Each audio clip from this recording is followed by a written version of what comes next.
G'day guys, in today's episode we're going to do a review and walkthrough of our OPUS OP2 camper trailer. We've had it coming up 12 months now, taken it on a bunch of awesome trips all across Australia, and we have certainly put it through its paces and had a fair bit of experience with this model. We've got a beautiful sunny day here today, so we thought we'd take some time to go through it all, set up, pack up and run through all of its features.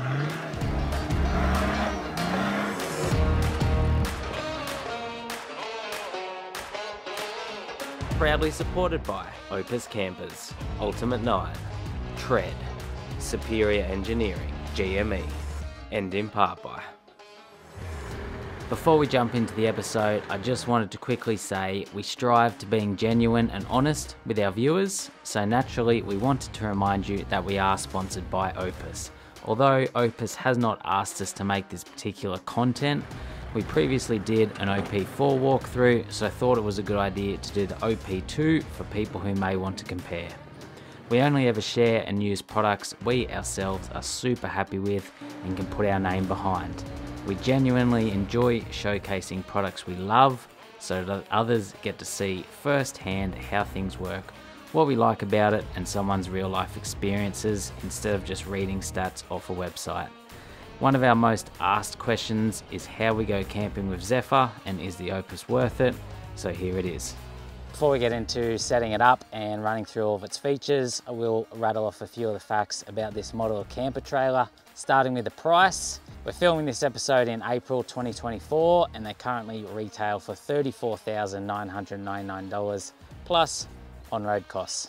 The weight of this trailer when you buy it is 1,450 kilos. The ball weight, which is how much pressure you have down on your hitch there, like how much weight basically the back of your car is gonna cop, is 155 kilos.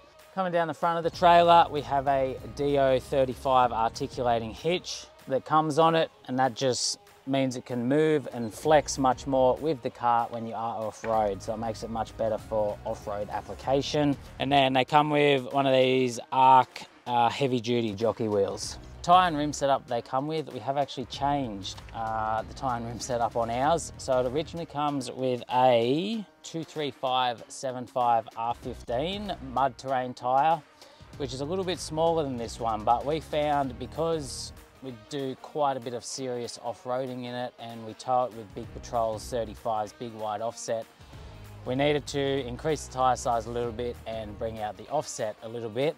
So we've upgraded to some 265/70 R16 Goodyear Wrangler Duratrax. So they're like an aggressive all-terrain tyre.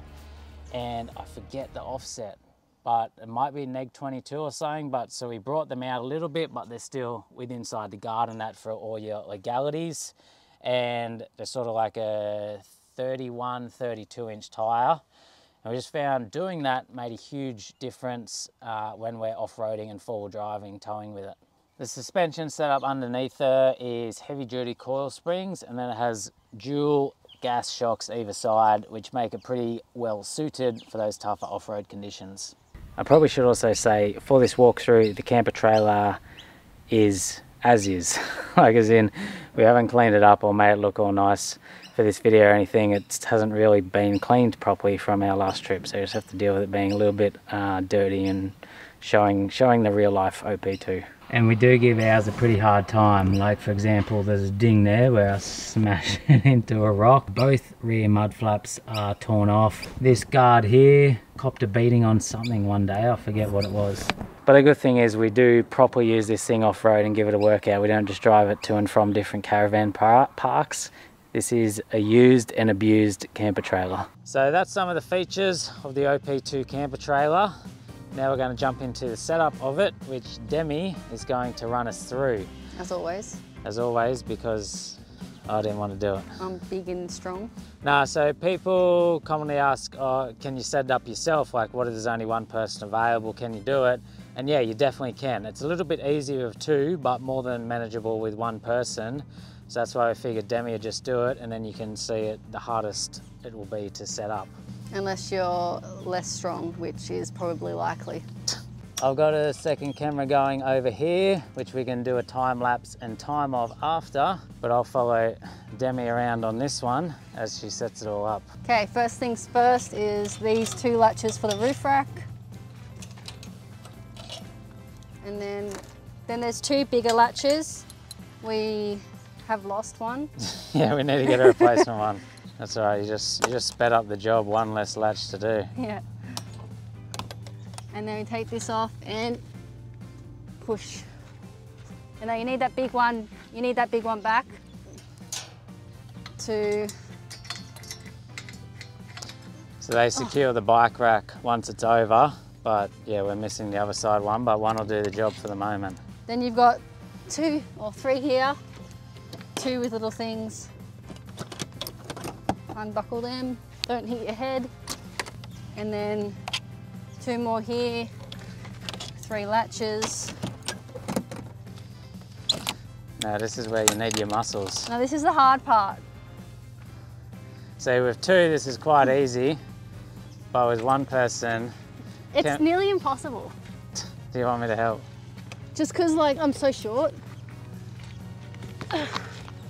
Literally can't do it. I'll have to, look, there you go. There you go, you can take over again. So, I don't know, like, if you're short, then that bit may be a bit tricky. I don't know, like, what you would do there.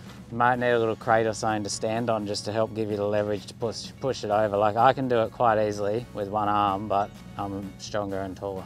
You're not stronger, but taller, yeah. But also, I feel like it's long, so like, you've got to like get more momentum. I just didn't have the momentum. Then you latch it on onto there so it can't move. Just secure the lid down. Put these over. So you just want to go around now and pull like all the fabric over the edges of it and secure it on. Little clips. Okay. Now we're coming over here and doing up all the, whatchamacallits? The valves. Yep. So I think there's 5 of them. There's 5 valves for each of the air beam poles that's in it. So obviously last time we packed it away, you undo them all to let all the air out, and now we have to do them all back up because we're about to pump it up with air. Last 2. The basic outlay is just undo all your latches, push your lid over, secure all the fabric, do up your valves. Press the button. Press the button. So it's only really a few minutes. A few steps. And if you have 2 people, it's like half the time. Undo your door.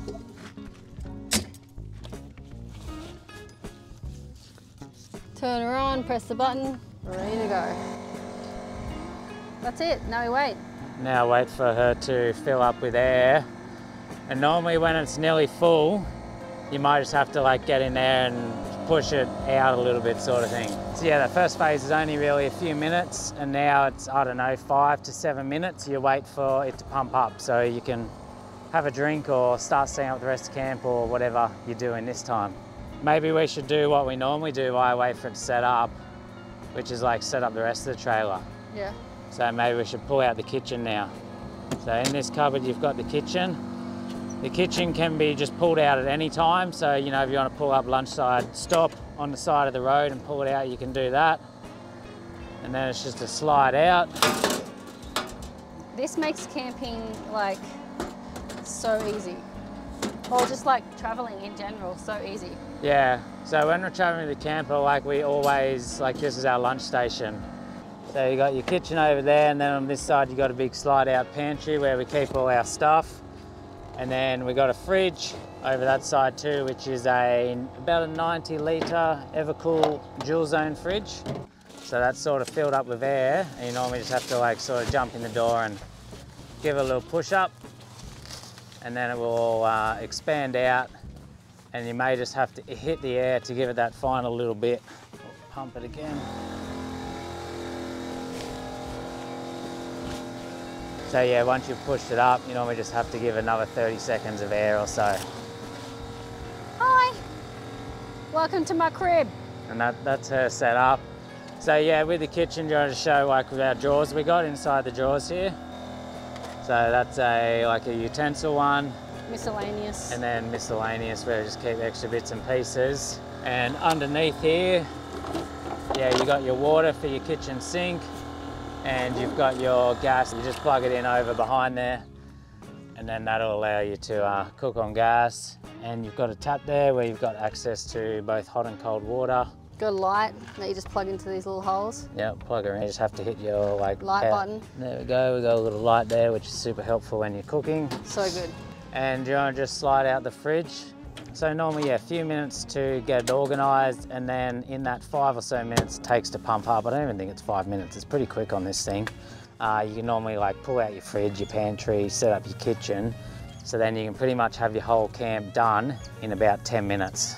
I find that instead of pegging it to the ground, I just tie a little knot onto each of the sides there and then pull it down. That way you don't have to rely on like pegs or having the correct ground to peg them into, and kids stepping all over them and falling all over them mid-sleep. Yeah, and that just tightens up this side over here. It makes it all like nice and laid out properly. Yeah.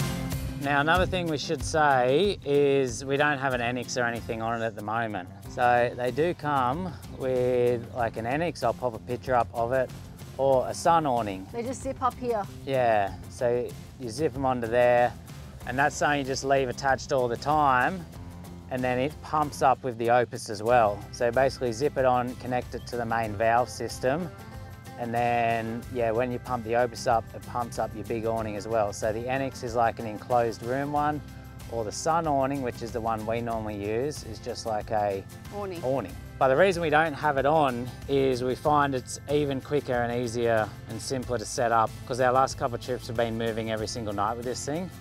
And we find the less you have to do, the easier it makes it. Yep. Like if you're setting up all the awnings and all that, like that's more like you're going somewhere to camp for a few days. Yeah. But if you want to just move in this thing every night, I find that's quite easy to do if you don't have the extras on it. Like on our high country trip, we just used the awning on our car when we had a bit of rain. That's all of this side set up though. We may as well just do a bit of a walk around the outside of it before we show you the inside. Okay, slide out drawers with our 90-litre fridge, pantry drawers. Over here we've got an outlet. We've got our motherboard, is that what you call it? Yeah, main power station. Power. So you can power it up. You got your fridge, your socket, your light, your water, your media, and you can see how much power. So we've still got 196 amp hours of power. But yeah, that's sort of where you control everything from. Kitchen with a sink, gas cookers, drawer, storage that goes all the way through. Huge storage. We usually pack literally everything we need in there. Spare wheel. This is our shower. We've never used it, but there is one there. Yeah, so there's a hot water shower as well. It's not just cold water. It's has a hot water system on board and everything. Yeah, we never use it because creeks are life. And then this is just the other side. We kept miscellaneous stuff on this side. We've got the water tanks. Yeah, so they're a couple of water outlets. So you got your fill plugs above, so just above your hand there, above your hand, you got one of your fill plugs. Yep, so that's to fill your back tank.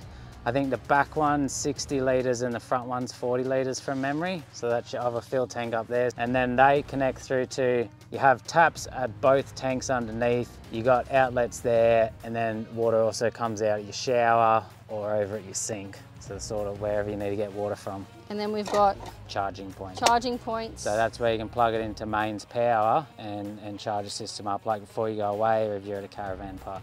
This is another storage compartment. A bigger one just behind the fridge. So the fridge sits about here, and then you've got these two pull-out drawers to put items on.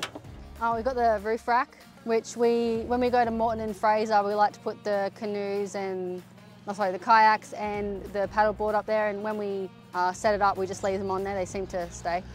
Yeah, we put all our swags and stuff up there on our Central Australia trip, so that yeah, just folds back over. Then you've got a roof rack. I think it's rated to 300 kilos of weight you can put on it. Don't quote me, but it's a bit of weight you can have up there. And then at the front, we just have our gas bottles at the front, 2 jerry can holders for petrol or water.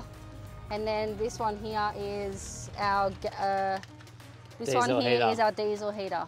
And don't worry about that one there. Just go that way for a sec. That's all bent and crooked because some maniac bent that on our last trip. That was you? Yeah, I know. Oh, I was like, that wasn't me that time. That was you. Normally it's you breaking everything, but this time it was me. So yeah. I have to pull it off and try and straighten out the brackets again. I basically like rammed it into a rock and bank. Yeah, well that's what happens when you're having fun. So that's a little outside tour of it. What do you reckon we go inside? I'll show you inside, come on in.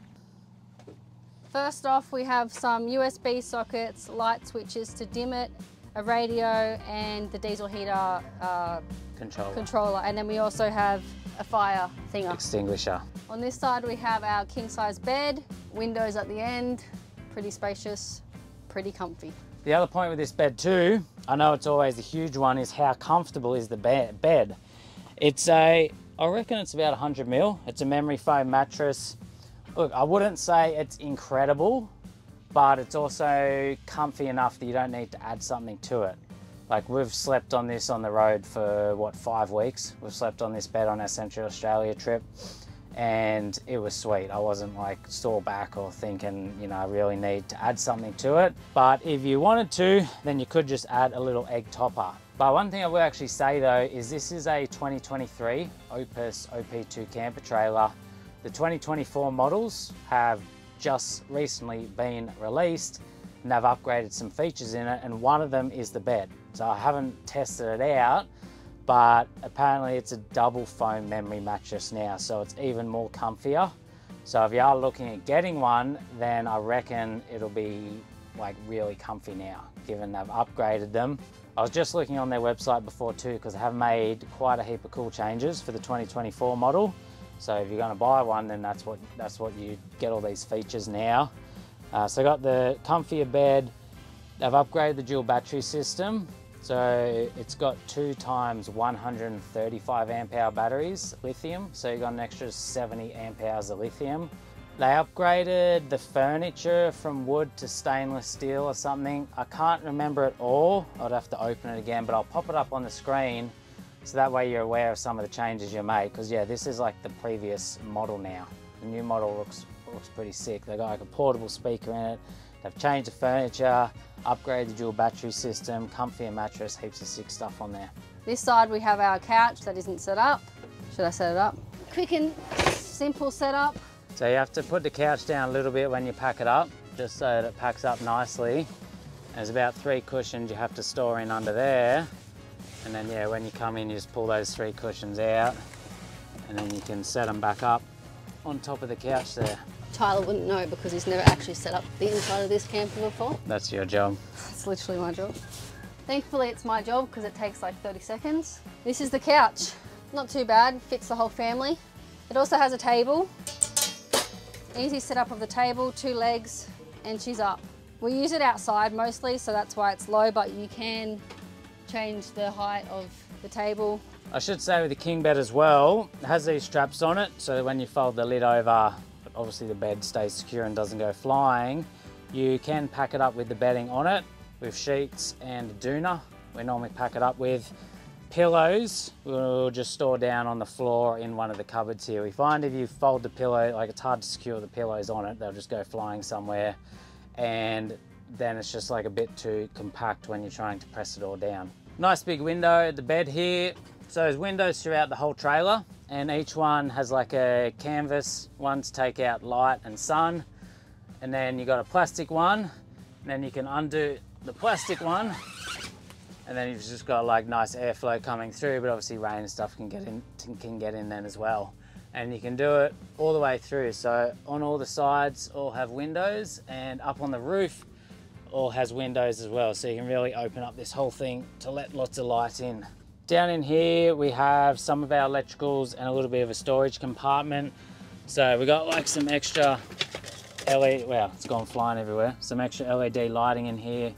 You got our 240 volt switches if you want to plug into mains power, and yeah, we'll just sometimes fill that up with a bit of extra stuff.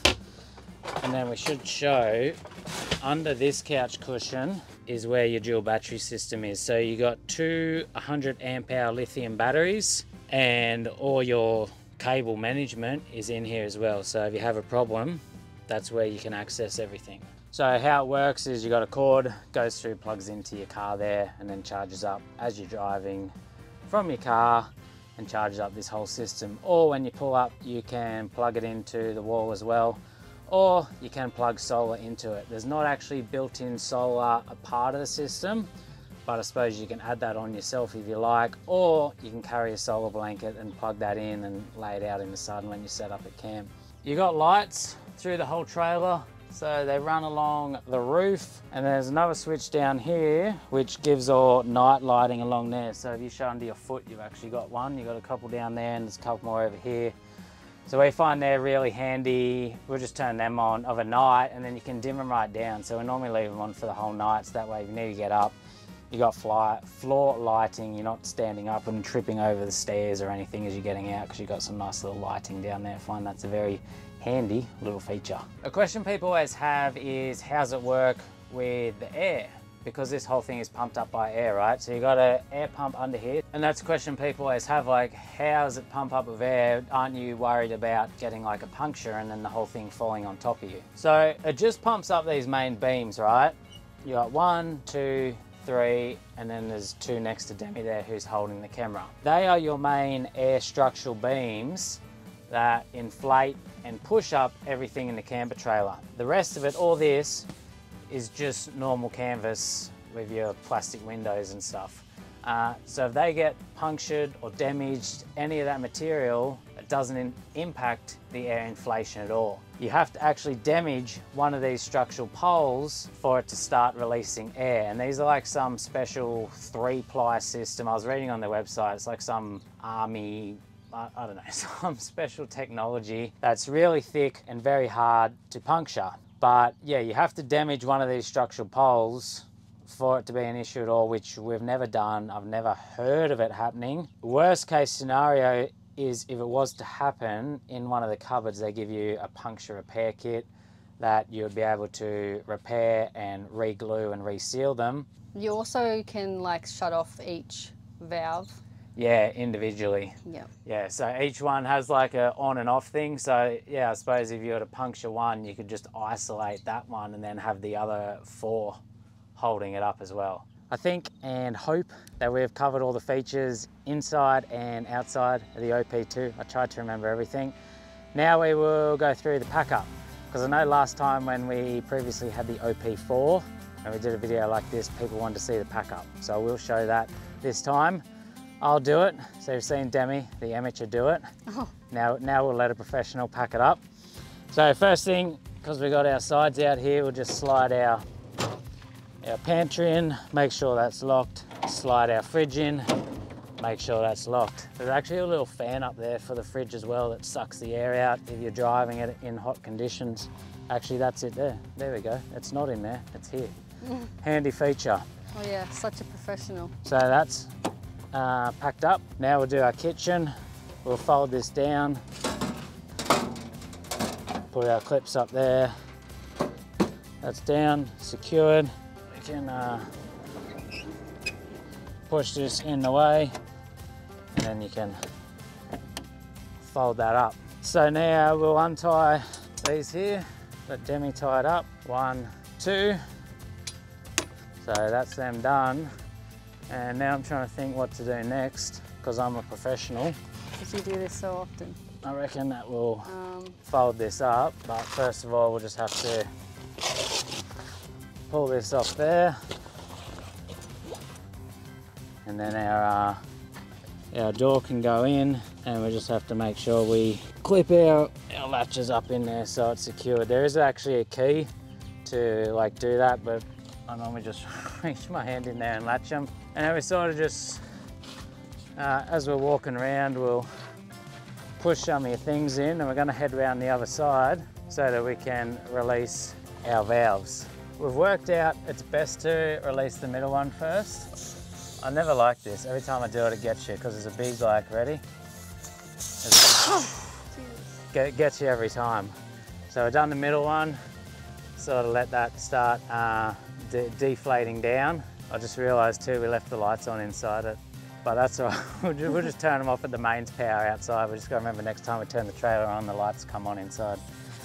Now we'll do the front ones. So we got the second one. They're not as crazy after you do the first one. It's just the first one releasing the air pressure. And I feel like when you do the middle one, the back kind of like folds in on itself anyway. So yeah. It's like less maneuvering of the fabric. Yeah, well that's why, I think that's why we do the middle one first, because then it folds, like the back falls into the middle.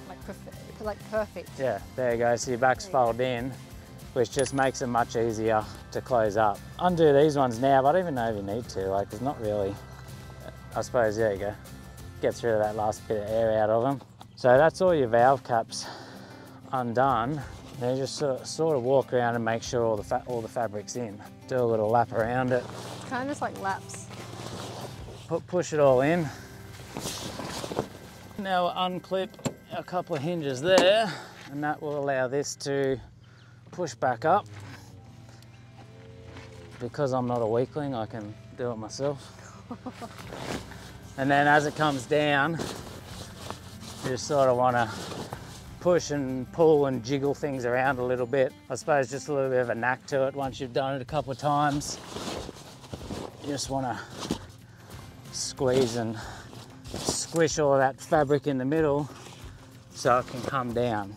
Hey, interrupt the video with me from the future to continue the video. I was just editing all together and for some reason the camera had a moment, lost the sound, helpful. But then it came back again after, so I didn't lose it all. But I'll just refilm this bit from home. So I think we're about up to here from memory from when I was looking at the computer, the closing bit. So what you want to do, need to be a bit taller. You want to get your elbow down on it, compress it down. Now, depending on how you've packed it up, I'll be honest, this bit can get a bit trickier. A bit tricky with the OP2 because you've got one big lid across the whole thing. If you've got two people, it is much easier. But yeah, it's just about learning that technique, I suppose, to get it packed down nice inside. And then you just want to compress it down. Ooh, strong boy. So strong. And then sort of push them in a bit before you clip them. And then we're just going to go around and that's 2, 3, boom, boom, boom. We're around, we're around, we're around. Hey, wait for me. And then, yeah, make sure it's all pushed in again, because anything that's sticking out will be a spot for moisture, rain to go in. Get it down again. Another little trick you can do is you can sort of tighten these up a bit, so you can like loosen them to get your first push and then re-tighten them after. So that's all 6 down. Now we go back and bring our, what's that called? Roof rack back over it. But guess what? The sound started working again then. So future Tyler is gone. And I'm going to pull our one clip out because we lost our other one. Push that over and then we can walk around and clip this down. I feel like I should have done this. You reckon you would have done it quicker? Yep. And then you relatch, you put these little ones on. The reason for them is because like it can vibrate and I suppose it can undo itself while you're driving. But if you put these on, it means it can't like vibrate and undo itself while you're driving. And I think that's done, isn't it? That's it packed up. How much time have you got on that camera? Like what's this, how long has it been recording? 10 minutes, I think. Yeah, so that camera's been recording about 10 minutes. So I reckon setup with inflation is about 10 minutes and full pack down is about 10 minutes, maybe just under. That's mostly one person as well. If you're doing it 2 people, you can definitely take 2 or 3 minutes off that time because you can just sort of teamwork. Like I do this side, Demi do the other side, and you can teamwork, you can get it done heaps quicker. It's just gonna be like any camp. Like normally the long bits are, you know, packing up clothes and food boxes and everything else that you've got out everywhere, scattered all over the place. In fact, that's the longer part of the process. The actual trailer itself, set up and pack up, is quite simple and easy, especially the way we've done it, like without the Enix or sun awning, takes that extra 2 or 3 minutes off and just makes it that bit easier to pack down and get out. Because I know with the OP4, when we had that and we sort of had the full setup, I remember saying like it's not really something you want to be changing locations every night. Like you want to go there and be like, all right, I'm going to be set up for a few days.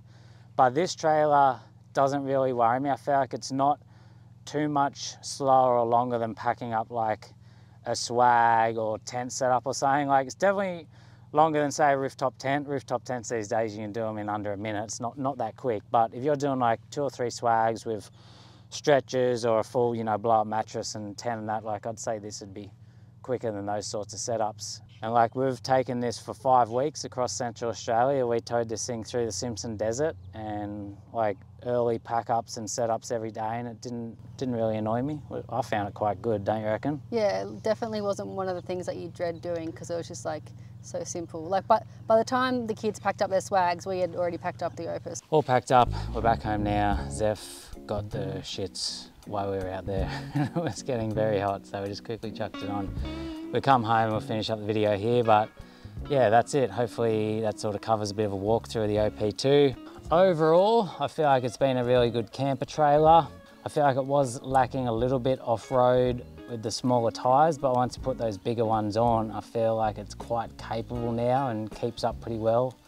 Obviously, having a camper trailer, you are somewhat limited on where you can take it. You can't just be completely ridiculous, but I suppose I try anyway. The other question is wet weather.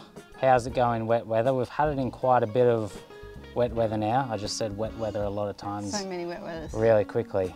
We had 1 or 2 circumstances where it leaked in a little bit on the corners.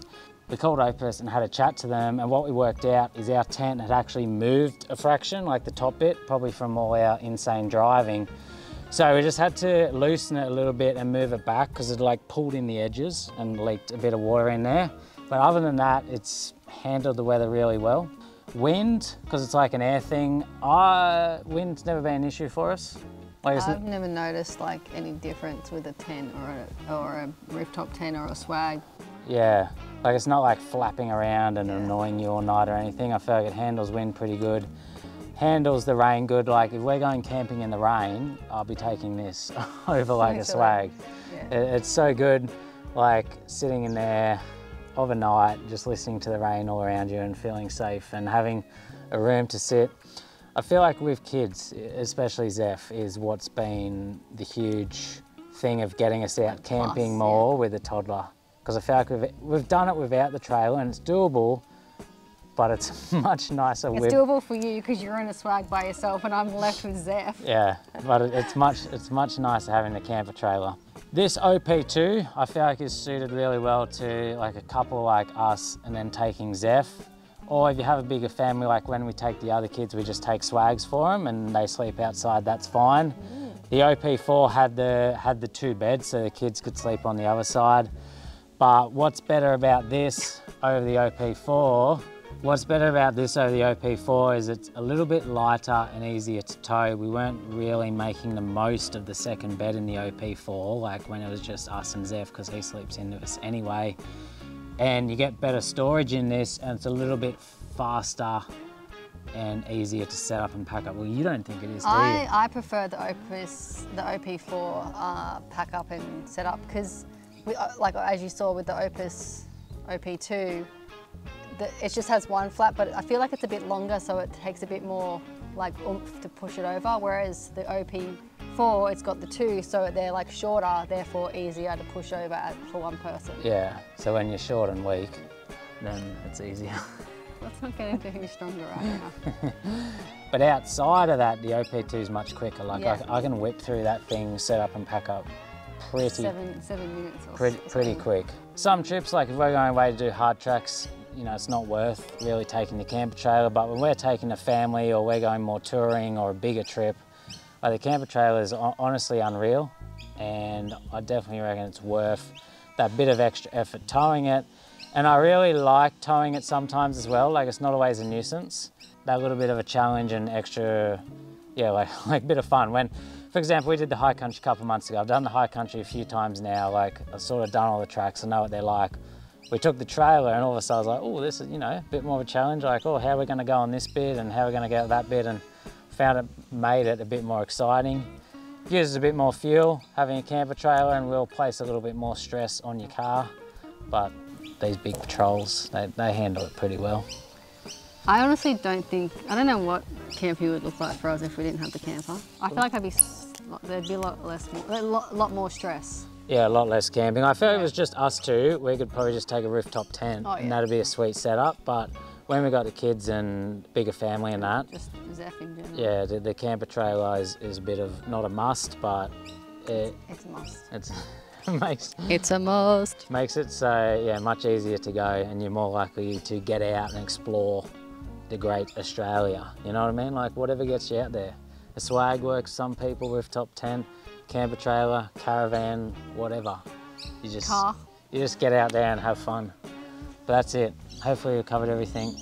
Any questions you got, let us know down below. Goodbye.